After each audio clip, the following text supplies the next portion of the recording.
Hello दोस्तों, स्वागत है आपका हमारे YouTube चैनल कॉम्पिटिटिव क्लासेस में। यहाँ हम 125 प्रश्नों प्रैक्टिसेस करा रहे हैं, जिसका ये अगला सेट है। तो चलिए शुरू करते हैं। आज का हमारा पहला प्रश्न है, हॉर्स एंड राइडर किसकी कृति है? तो ये कृति है मेरिनो मारिनी की। अगला प्रश्न है, गांधार कला भारत के किस भाग में पनपी? गांधार कला भारत के किस भाग में पनपी? तो ये उत्तर पश्चिम भाग में पनपी। अगला प्रश्न है, गांधार मूर्तिकला पर किसका प्रभाव दिखाई दे पड़ता है? तो रोमन या यूनानी का। अगला प्रश्न है, लिंगराज मंदिर कहाँ है? लिंगराज मंदिर कहाँ है? तो ये है भुवनेश्वर में। अगला प्रश्न देख लेते हैं, विशालकाय स्तंभ रूपी मूर्ति रचनाओं के रूप में कौन प्रसिद्ध है? तो लौर्य नंदनगढ़ प्रसिद्ध है। अगला प्रश्न है, पाषाण काल की सर्वप्रथम बुद्ध मूर्ति कहाँ थी? तो ये गांधार थी। अगला प्रश्न है, मथुरा की साल भंजिका मूर्तियां किस पत्थर की बनी हैं? मथुरा की साल भंजिका मूर्तियां किस पत्थर की बनी हैं? तो ये बनी है बलुआ पत्थर की। अगला प्रश्न है, दशावतार मंदिर किस काल में बनाया गया? दशावतार मंदिर किस काल में बनाया गया? तो ये बनाया गया गुप्त काल में। अगला प्रश्न है, उदयगिरी में गुप्तकालीन मूर्ति वामनावतार किस ईश्वर का अवतार है? तो ये कृष्ण का अवतार है। अगला प्रश्न है, निम्नलिखित में से कौन सी अवस्था एक मूर्ति निर्माण का अंतिम चरण है? निम्नलिखित में से कौन सी अवस्था एक मूर्ति निर्माण का अंतिम चरण है? तो यह है पतीना। अगला प्रश्न है, वेटिकन म्यूजियम कहाँ है? वेटिकन म्यूजियम कहाँ है? यह है रोम में। अगला प्रश्न है, रेड रोज लकड़ी कहाँ उपलब्ध है? रेड रोज लकड़ी कहाँ उपलब्ध है? तो ये उपलब्ध है केरल में। अगला प्रश्न है, रामकिंकर के द्वारा निर्मित बाहर खुले में स्थापित सभी मूर्तियां किस माध्यम में है? तो ये सीमेंट कंक्रीट माध्यम में है। अगला प्रश्न है, कांसे ब्रॉन्ज में बनाया गया अब्दुल गफ्फार खां की सशक्त पोर्ट्रेट मूर्ति किसके द्वारा निर्मित की गई है? तो ये निर्मित की गई है शंकु चौधरी द्वारा। अगला प्रश्न है, राजा नरसिंह देव ने उड़ीसा में कौन सा मंदिर बनवाया था? इन्होंने सूर्य मंदिर बनवाया था। अगला प्रश्न है, अमरावती की नीलगिरी जातक कथा की रिलीफ मूर्ति कहाँ रखी गई है? तो ये रखी गई है भारत कला भवन में। अगला प्रश्न है, मेसोपोटामिया कला की उत्पत्ति कहाँ हुई? मेसोपोटामिया कला की उत्पत्ति कहाँ हुई? तो ये हुई है तजला फरात नदी के किनारे। अगला प्रश्न है, गोपुरम दक्षिण भारत में किसको कहते हैं? मंदिर के द्वार को। अगला प्रश्न देख लेते हैं, एक ऐसे मूर्तिकार जो अपनी विशालकाय मूर्ति की रचना से पौराणिक विश्वास या देवी देवता को नए प्रकार से अभिव्यक्त करते हैं, वे कौन है? तो कन्हाई कुन्ही रामन। अगला प्रश्न है, भीमबेटका प्रागैतिहासिक काल की क्या है? तो ये गुफा है। अगला प्रश्न है, चंडीगढ़ शहर को किसने डिजाइन किया? तो ये किया है ली कॉर्बूजियर ने। अगला प्रश्न है, सिंधु घाटी के शिला पर किसकी आकृति उत्कीर्ण है? तो पशुपतिनाथ और पशु की आकृति उत्कीर्ण है। अगला प्रश्न है, तीन संगीता की किसकी पेंटिंग है? तो ये पेंटिंग है पिकासो की। अगला प्रश्न है, निम्न में से कौन मूर्तिकार केवल रूढ़िबद्ध माध्यम प्रयोग में लाते हैं जिनका शास्त्रीय मूर्तिकला में प्रयोग हुआ है? तो मीरा मुखर्जी। अगला प्रश्न है, वह शहर जहां विख्यात मूर्तिकार डीपी राय चौधरी के कुछ मूर्ति शिल्प जैसे ब्रॉन्ज में ट्रम्प ऑफ लेवर और गांधी मार्च स्थापित है, वो दिल्ली है। अगला प्रश्न है, सिंधु कला का समय क्या है? सिंधु कला का समय क्या है? तो द्वितीय तृतीय सहस्त्राब्दी ईस्वी पूर्व। अगला प्रश्न है, मीरा मुखर्जी ने निम्नलिखित में से किसके प्रभाव से प्रभावित होकर स्कल्पचर बनाए हैं? तो बस्तर से। अगला प्रश्न है, धातु और काष्ठ के मिश्रण से मूर्तियां बनाने के लिए कौन प्रसिद्ध है? तो धनराज भगत। अगला प्रश्न है, निम्नलिखित में से किसने अधिकांश लेटी हुई मूर्तियों को बनाया है? तो हेनरी मूर ने। अगला प्रश्न है, पहाड़पुर क्यों प्रसिद्ध है? पहाड़पुर क्यों प्रसिद्ध है? तो मृण मूर्तियों, टेराकोटा के लिए। अगला प्रश्न है, नई दिल्ली के भारतीय रिजर्व बैंक के सम्मुख यक्ष यक्षी की मूर्तियां किसने बनाई हैं? ये बनाई है रामकिंकर बैच ने। अगला प्रश्न है, केजी सुब्रमण्यम का माध्यम क्या है? इनका माध्यम टेराकोटा है। अगला प्रश्न है, मेघदूत चित्रावली किसकी है? मेघदूत चित्रावली किसकी है? तो ये है शैलेंद्र कुमार डे की। अगला प्रश्न है, समसामयिक शिल्प माध्यम में सबसे सस्ता कौन है? तो ये धातु है। अगला प्रश्न है, गोमतेश्वर कहाँ है? गोमतेश्वर कहाँ है? ये है स्टबरवेल गोला में। अगला प्रश्न है, प्लास्टर में सबसे अधिक काम किसका है? तो हिम्मत शाह का। अगला प्रश्न है, मेरिनो मार्नी किस फिदा में कार्यरत हैं? ये कार्यरत हैं आकार शिल्प में। अगला प्रश्न देख लेते हैं, लाल पत्थर में श्रेष्ठतम कला कहाँ बनी? लाल पत्थर में श्रेष्ठतम कला कहाँ बनी? तो ये बनी है मथुरा शिल्प में। अगला प्रश्न है, निम्नलिखित में से किसका माध्यम पत्थर है? क्या क्या है? केजी सुब्रमण्यम, सोमनाथ, पीवी जानकी रमन या फिर नानजी पटेल। इसमें से नानजी पटेल का माध्यम प्रस्तर है, पत्थर। अगला प्रश्न है, निम्नलिखित में से तथ्यात्मक शिल्प किसका है? तो ऑप्शंस है शंखो चौधरी, सबरी राय चौधरी, महेंद्र पांडे या फिर शिव सिंह। तो इसमें से शंखो चौधरी। अगला प्रश्न है,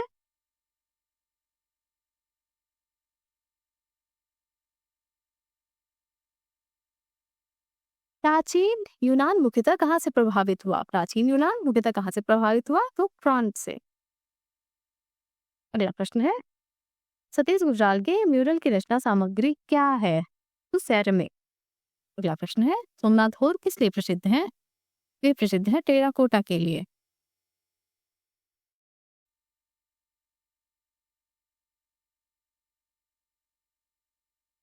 अगला प्रश्न है, पोर्ट्रेट में टेक्सटाइल क्वालिटी स्पेनिश गुण निम्नलिखित में से किसमें है? तो पांडुरंग करमकर में। अगला प्रश्न है, प्रसिद्ध संगीतकार बड़े गुलाम अली खान की छाछ की मूर्ति के रचयिता कौन है? तो ये है डीपी राय चौधरी। अगला प्रश्न है, उस मूर्तिकार का नाम क्या है जो काष्ठ कला में बड़ी अनगढ़ सी लगने वाली, कभी जली हुई और कभी रंगी हुई मूर्ति गढ़ता है? वी जितेंद्र कुमार है। अगला प्रश्न है, हड़प्पा से प्राप्त पुरुष नर्तक का धड़ बनाया गया है किस चीज से? तो ये टेराकोटा माध्यम में बनाया गया है। अगला प्रश्न है, निम्नलिखित में से किसके सरफेस एक्सप्रेशनिस्ट हैं? ये है रामशंकर बैच के। अगला प्रश्न देख लेते हैं, निम्नलिखित में से किसने बिल्डिंग स्कल्पचर बनाए हैं? तो नागजी पटेल ने। अगला प्रश्न है, निम्नलिखित में से कौन पश्चिमी अकादमी शैली में काम करते थे? तो देवी राय चौधरी। अगला प्रश्न है, ईसा पूर्व संगमरमर में गढ़ी गई लाओकून लाइकोन ग्रुप मूर्तियां कहाँ संरक्षित हैं? तो ये संरक्षित है लून संग्रहालय में। अगला प्रश्न है, रोंदा की उस मूर्ति का नाम बताइए जिस पर काफी विवाद खड़ा हुआ था। तो ये है डे एंड नाइट। अगला प्रश्न है, केजी सुब्रमण्यम को किस विद्यालय से डीलिट की उपाधि 1995 में प्राप्त हुई? तो काशी हिंदू विश्वविद्यालय से। अगला प्रश्न है, अमरावती की मूर्तियां कहाँ स्थित है? तो ये स्थित है स्तूपों के द्वार का रेलिंग पर। अगला प्रश्न है, निम्नलिखित में से किसके काम की शताब्दी प्रदर्शनी नेशनल म्यूजियम दिल्ली में हुई? तो रवि वर्मा की। अगला प्रश्न है, इंडियन स्कल्पचर किसने लिखा है? इंडियन स्कल्पचर किसने लिखा है? तो स्टेला क्रैमरिस ने।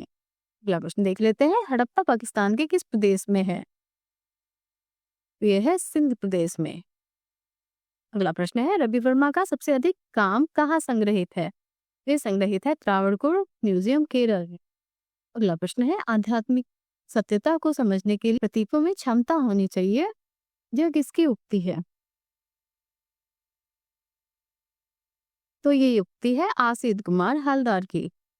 अगला प्रश्न है, निम्नलिखित में से कौन अपरंपरागत मूर्ति सामग्री का इस्तेमाल करते हैं? तो ये है मृणालिनी मुखर्जी। अगला प्रश्न है, किस संग्रहालय में टेराकोटा के शिल्प सबसे अधिक हैं? किस संग्रहालय में टेराकोटा के शिल्प सबसे अधिक हैं? तो पटना संग्रहालय।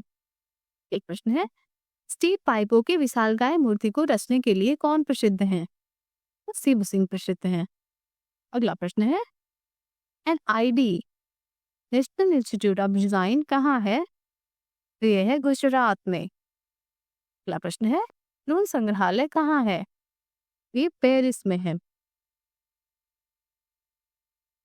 प्रिंस ऑफ वेल्स म्यूजियम कहाँ है? तो ये मुंबई में है। अगला प्रश्न है, अमेरिका के वॉल्टर निम्नलिखित में से किस प्रकार के शिल्प के लिए मशहूर है? वॉल्टर जो है वो किस प्रकार के शिल्प के लिए मशहूर है? तो ये पत्थर स्कल्पचर के लिए मशहूर है। अगला प्रश्न है, कोणार्क मंदिर के रथ में कितने घोड़े बने हैं? कोणार्क मंदिर के रथ में कितने घोड़े बने हैं? तो 3 घोड़े बने हैं। अगला प्रश्न है, ट्रेडिशनल मूर्ति शिल्प कहाँ है? तो ये मद्रास में है। अगला प्रश्न है, भारत भवन कहाँ है? तो ये भोपाल में। अगला प्रश्न है, सबसे ज्यादा संख्या में ब्रॉन्ज मूर्तियां किस संग्रहालय में है? तो मद्रास म्यूजियम में है। अगला प्रश्न देख लेते हैं, बिरला आर्ट एकेडमी कहाँ है? तो ये कोलकाता में है। अगला प्रश्न है, सोसाइटी ऑफ कंटेम्परेरी आर्ट कहाँ है? तो ये है कोलकाता में। अगला प्रश्न देख लेते हैं, 18वीं सदी में पनपने वाली बरोक कला कहाँ पनपी? तो ये पनपी इटली में। अगला प्रश्न है, कैरावेजियो किस शैली के प्रमुख कलाकार हैं? तो ये बरोक शैली के प्रमुख कलाकार हैं। अगला प्रश्न है, गोथिक कला का दूसरा नाम क्या है? गोथिक कला का दूसरा नाम क्या है? तो इच कला। अगला प्रश्न है, रवींद्रनाथ टैगोर को साधारणतया निम्न में से किससे संबंधित माना जाता है? तो इन्हें भारतीय कला का पुनर्जागरण से संबंधित माना जाता है। अगला प्रश्न है, दिलवाड़ा मंदिर कहाँ है? तो ये माउंट आबू में है। अगला प्रश्न है, 1940 के दशक में सूजा, रजा, आरा, MF हुसैन निम्न में से किस संस्था के संस्थापक सदस्य थे? तो ये प्रोग्रेसिव पेंटर्स ग्रुप के सदस्य थे। अगला प्रश्न है, इस कला कहाँ की कला से प्रभावित थी? तो ये इटली की कला से प्रभावित थी। अगला प्रश्न है, रेम्ब्रांट और रूबेंस किस कला शैली के प्रमुख कलाकार हैं? तो ये गोथिक कला के प्रमुख कलाकार हैं। अगला प्रश्न है, रोकोको शैली की कला कैसी थी? रोकोको शैली की कला कैसी थी? तो ये अलंकारिक थी। अगला प्रश्न है, बंबई के सृजनात्मक स्थापत्य शिल्पी जिन्होंने भोपाल के भारत भवन का डिजाइन भी किया, वे कौन थे? तो सतीश गुजरात। अगला प्रश्न है, विख्यात महेश मूर्ति कहाँ है? तो ये एलिफेंटा में है। प्रश्न है, पोर्ट्रेट में प्रभाव मंडली कब बनती थी? तो ये जहांगीर के समय में बनती थी। अगला प्रश्न है, अकबरनामा किसने लिखा है? अकबरनामा किसने लिखा है? तो ये अबुल फजल ने लिखा है। अगला प्रश्न है, हमजानामा किस पर बनी है? हमजानामा किस पर बनी है? तो कपड़े पर। अगला प्रश्न है, गोंगा किसका शिष्य था? गोंगा किसका शिष्य था? तो पिकासो का। अगला प्रश्न है, ओकाकुरा कहाँ के प्रसिद्ध शिल्पकार थे? तो ये जापान के प्रसिद्ध शिल्पकार थे। अगला प्रश्न है, किसने सिस्टाइन चैपल की अंदरूनी छत के भीतर भित्ति चित्र बनाए? तो ये माइकल एंजेलो ने। अगला प्रश्न है, क्रिसेंट ऑफ गंगेस गंगा का अवतार नामक पत्थर पर कटी रिलीफ मूर्ति कहाँ है? तो ये महाबलीपुरम में है। अगला प्रश्न है, कामसूत्र के प्रसिद्ध टीकाकार कौन थे? कामसूत्र के प्रसिद्ध टीकाकार कौन थे? तो ये यशोधर पंडित। अगला प्रश्न है, भारतीय चित्रकार का प्राचीन केंद्र कहाँ था? भारतीय चित्रकार का प्राचीन केंद्र कहाँ था? तो ये कांचीपुरा। अगला प्रश्न है, रूप भेद का क्या अर्थ है? रूप भेद का क्या अर्थ है? तो आकृति में भिन्नता। अगला प्रश्न है, लावड़ी योजना का अर्थ क्या है? तो कलात्मकता और सौंदर्य। अगला प्रश्न है, प्राचीन मध्यकालीन बाइजेंटाइन कला में पीला रंग किसका द्योतक था? तो ये स्वर्ग का द्योतक था। अगला प्रश्न है, पाप आर्ट कहाँ से पनपा? पाप आर्ट कहाँ से पनपा? तो ये पनपा है इंग्लैंड से। अगला प्रश्न है, प्लेट पर टेक्सचर बनाने के लिए क्या इस्तेमाल होता है? तो फ्रॉलेट इस्तेमाल होता है। अगला प्रश्न है, 14वीं शताब्दी में पादवा में बने भित्ति चित्र एक बहुत ही क्रांतिकारी चित्रकार ने बनाए। वे कौन थे? तो जियोत्तो। अगला प्रश्न है, द थिंकर नामक मूर्ति के रचयिता कौन है? तो ये है रोंदा। तो एक प्रश्न है, एक विशाल संस्थान Indira Gandhi national centre of arts के नाम से कहाँ बनाया गया? तो ये बनाया गया नई दिल्ली में। अगला प्रश्न है, अमूर्त अभिव्यंजनावाद कहाँ चला? अमूर्त अभिव्यंजनावाद कहाँ चला? तो ये चला है न्यूयॉर्क में। अगला प्रश्न है, शिल्प रत्न के लेखक कौन है? शिल्प रत्न के लेखक कौन है? तो ये है श्री कुमार। अगला प्रश्न है, चित्रसूत्र किसमें है? चित्रसूत्र किसमें है? तो ये विश्व धर्मोत्तर पुराण में है। अगला प्रश्न है, अवशिष्ट पंचतंत्र का समय क्या है? अवशिष्ट पंचतंत्र का समय क्या है? तो 20वीं सदी। अगला प्रश्न है, जॉन रस्किन कौन था? जॉन रस्किन कौन था? तो कला समीक्षक। अगला प्रश्न है, कलाकार जो कुछ देखता है उसी की नकल करता है या किसने कहा? ये कहा है सुकरात ने। अगला प्रश्न है, निम्न में से कौन प्रसिद्ध कार्टूनिस्ट हैं? ऑप्शंस क्या क्या है? लक्ष्मी सिंघोरे, आर के लक्ष्मण, आर के नारायण या फिर लक्ष्मी शंकर। इसमें से प्रसिद्ध कार्टूनिस्ट हैं आर के लक्ष्मण। अगला प्रश्न है, शास्त्रीय संगीत के प्रख्यात गायक कौन हैं? ये है मल्लिकार्जुन मंसूर। अगला प्रश्न है, पख्या छाव मुखर्टे कहाँ के हैं? तो ये पुरुलिया के हैं। अगला प्रश्न देख लेते हैं, ब्राउन रंग को निम्नलिखित में से किन रंगों द्वारा तैयार किया जाता है? ब्राउन रंग को लाल और हरा मिलाकर तैयार किया जाता है। अगला प्रश्न है, उस महाराजा और कला प्रेमी का नाम क्या है जिन्होंने जयपुर शहर बसाया? तो ये है सवाई जय सिंह। अगला प्रश्न है, रस भाव को शास्त्र रूप में किसने लिखा? रस भाव को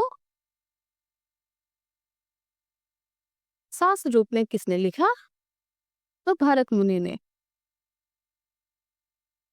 अगला प्रश्न है, अरस्तु कहाँ का दार्शनिक था? अरस्तु कहाँ का दार्शनिक था? तो ग्रीस का। अगला प्रश्न है, रस कितने प्रकार के होते हैं? ये 9 प्रकार के होते हैं। अगला प्रश्न है, वे कौन से दार्शनिक हैं जिन्होंने कहा कि कला मात्र सत्य की अनुकृति है? तो ये कहा है अरस्तु ने। अगला प्रश्न है, श्रृंगार रस का देवता किसे माना जाता है? श्रृंगार रस का देवता किसे माना जाता है? तो कृष्ण को। अगला प्रश्न है, रौद्र रस का प्रतीक कौन सा है? तो लाल रंग जो है रौद्र रस का प्रतीक है। अगला प्रश्न है, नाट्य शास्त्र के प्रणेता कौन है? तो ये है भरत मुनि।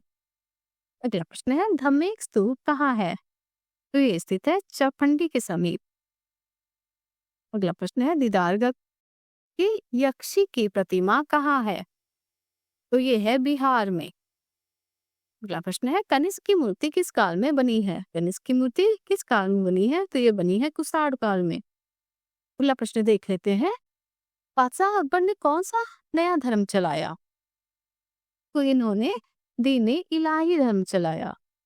अगला प्रश्न है, फारसी में महाभारत के अनुवाद को जाना जाता है किस नाम से? तो लज्मनामा नाम से जाना जाता है। अगला प्रश्न है, सांची स्तूप के किस तोरण द्वार की ओर अशोक स्तंभ है? तो दक्षिण की ओर है। इसके वीडियो बांकी प्रश्न है, सबसे पहले हड्डियों से निर्मित अलंकरण कहाँ प्राप्त हुए हैं? ये प्राप्त हुए हैं फ्रांस में। तभी इसका हमारा सेट समाप्त होता है। यदि आपको हमारा वीडियो पसंद आया हो तो हमारे चैनल को लाइक करिए, सब्सक्राइब करिए और बेल आइकन दबाना ना भूलिए। हमारे साथ बने रहने के लिए धन्यवाद।